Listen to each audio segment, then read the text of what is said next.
দেখো বন্ধুরা, আজকে এই বৃষ্টি ভেজা সকালে আজকে আমাদের রান্না হয়েছে ডিম দিয়ে পোস্তর মতো আলু কেটে ভেজে ডিমের খিচুড়ির মধ্যে সব দেওয়া হয়েছে। ডিম ভেজে ঝুড়ো করে, আর এই খিচুড়ি, বেগুনি আর ডবল ডিমের ডিম ভাজা এই আজকে রান্না হয়েছে।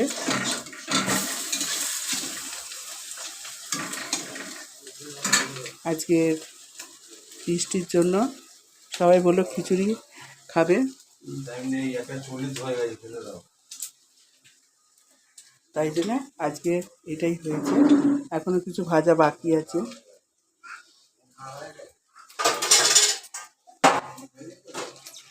ঠিক আছে, টাটা বন্ধুরা, সবাই খুব ভালো থেকো,